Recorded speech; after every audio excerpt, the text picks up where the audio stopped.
All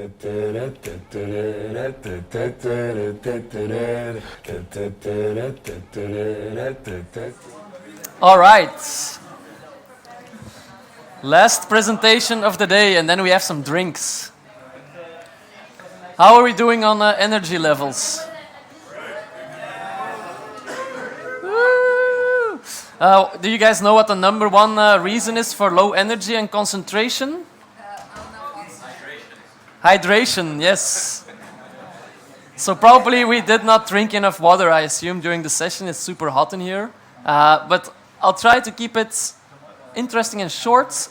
But maybe before we start, we do a small energizer so that everyone is really in the zone for the last presentation of the day. So we're going to do the physical coffee.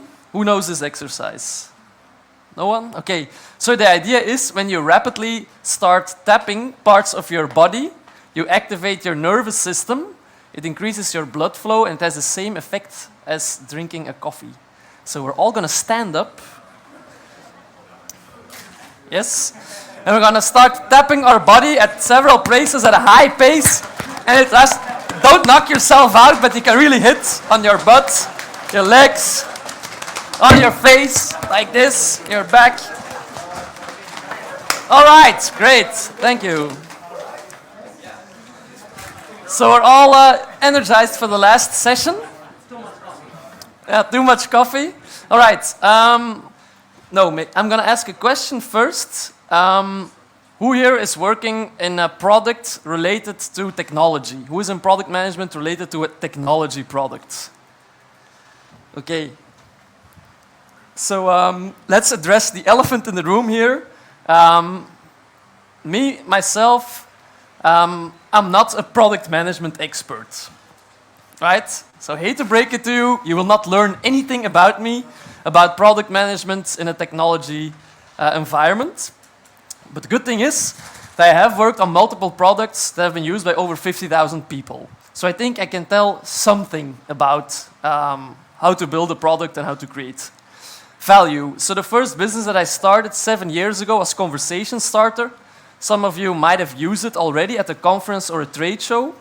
So it's a matchmaking platform where you can enter your interests and the type of people that you would like to meet. And we match the people and make sure that there is a physical meeting at the event. So in 2.5 years, we had more than 20,000 users using the platform at over 180 events, and we facilitated 29,000 meetings. Then after that, I started a car-sharing platform called Poppy, which some of you might know. And in 1 year time, we gathered 20,000 users with 350 environment-friendly cars and 2.5 million kilometers driven with those cars in 1 year time. And then 8 months ago, I launched a functional beverage, a sugar-free energy drink based on natural ingredients. So it's a powder that you mix with water. And we currently have 5,000 customers and more than hundreds of Qallo drinks like this being consumed on a daily basis. So probably multiple people are also drinking this product right now. You know, that's nice. So the good thing is, after my presentation, everybody gets a free sample, a shaker, and the 3 flavors. So you can try it out yourself and let me know what you think. Maybe not tonight, or you mix it with vodka or something, but that's another discussion. I have made some big shifts. So I started in a B2B software as a service space. I went to B2C, and I went from software to really a consumable. Right? Is there anyone here who is B2B oriented software products? And who is B2C oriented? Okay. So I'm B2C consumable. Crazy. When I tell this story, I always get the same response. Who the fuck is this guy? You know? And I always respond, I'm just a simple hustler. And I have 2 core principles that have always remained the same for me throughout this journey from B2B software, B2C software, physical products, to consumable, that I have always adhered during these product development cycles. The first one is that introducing a new product and having people get hooked to the product is ultimately about changing their behavior, right? I assume this is something that you already know and have experienced, that it's more about changing their behavior than maybe the actual product. And changing someone's behavior is not only driven by that product. Let me give you an example, right? Poppy, the car sharing platform. The product was to use a shared car to go from A to B. Simple, right? But it was done with a mobile application. So people had to use an app to locate the car, to open it, and drive it. And we had to have people understand this concept in Belgium, right? Where you use a mobile application to start a car, an electric car, and have them willing to try it. Because, Jesus, what happens if I have an accident or whatever? Not only willing to try it, but to find the car and know that it's in the right spot when you needed it. Not only in the right spot, but it was clean, charged, fueled, and whatever. And they were paying per minute. You know, what if I'm stuck in a traffic jam? And I pay per minute. And the goal there for us was to do not fall in the all product needs to be better trap, the core product of getting people from A to B, but having people understand the concept of the product so that they can buy in and start to accept that they might change their behavior to use the product. The second thing that I always try to follow is that every big achievement is a result of a multitude of actions, small actions. Majority of people, they do not see or feel where you started and where your product came from. Oftentimes you meet this new, or you discover this new product and you really feel like these guys, they hit the needle there. They exactly found what's interesting, why it should work, how it should work, but you don't know the full backstory. And sometimes people ask me, like, is it difficult to build a product because you've built so many products in different industries? My answer is always, I don't think it is difficult to build a product as long as you can chop it down in smaller and like conceivable parts. For example, with Qallo, we actually started with a supplement, so Q-Focus, a plant-based supplement to improve concentration in the esports industry. That was our first product.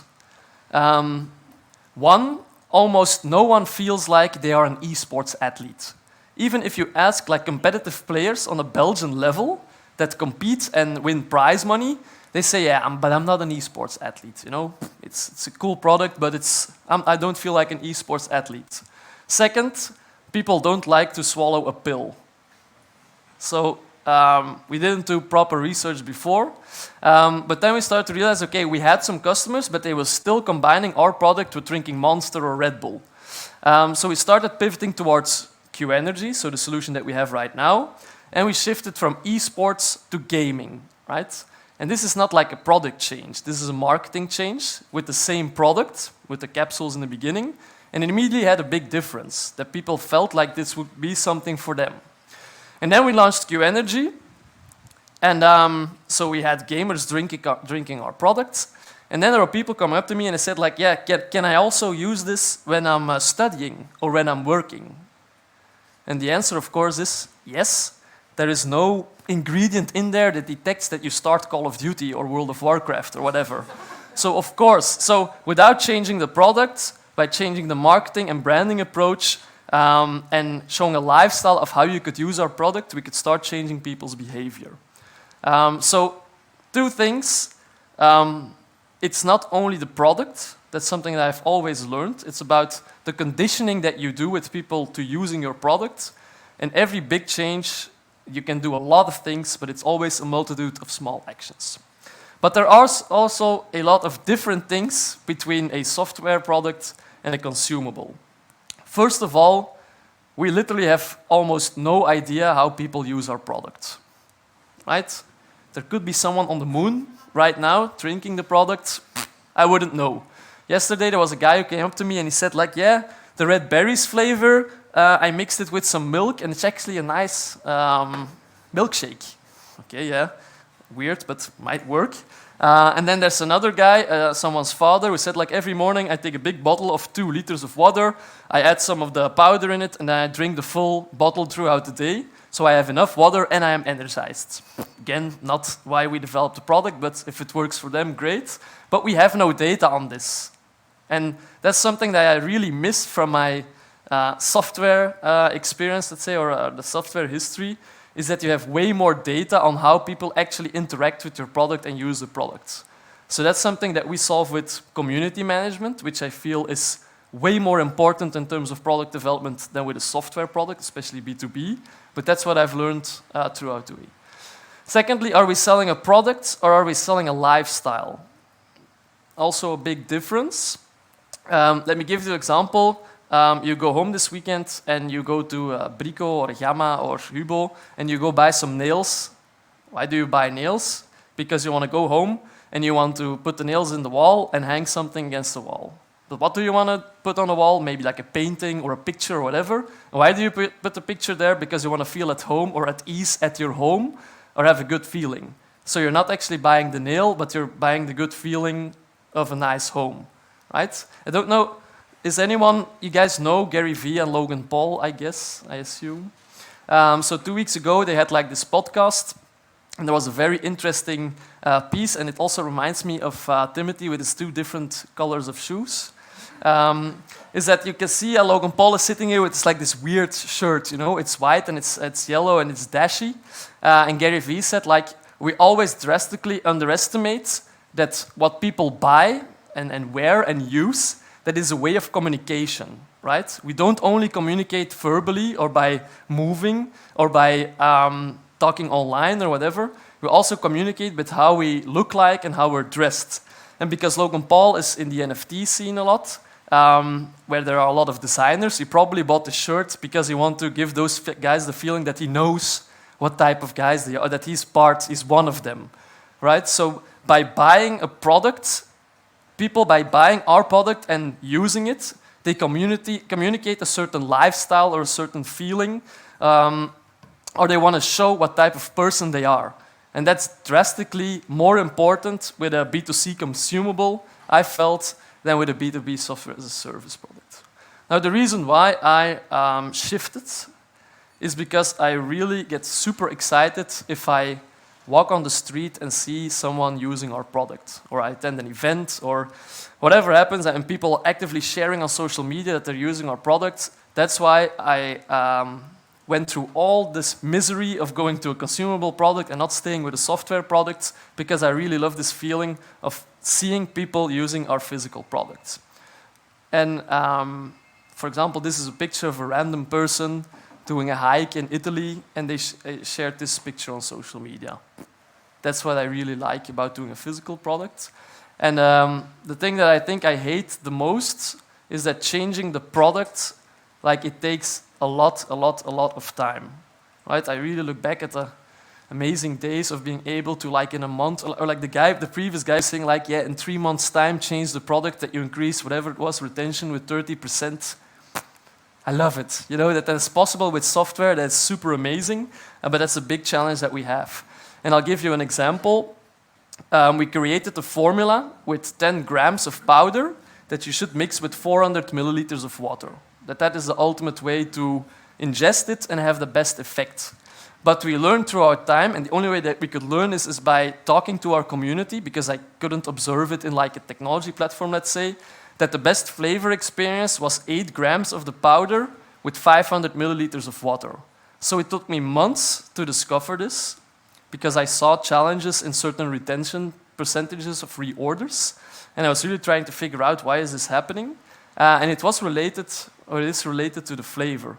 But then starting the process of changing this flavor to that you reach that flavor is super difficult.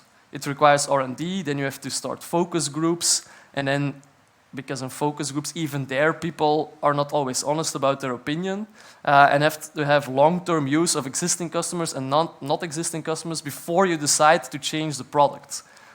So it's a way more longer cycle to do this. So a pro tip, if you're trying the product, try to go for the 8 grams with 500 milliliters of water, right? So you can try it out like that.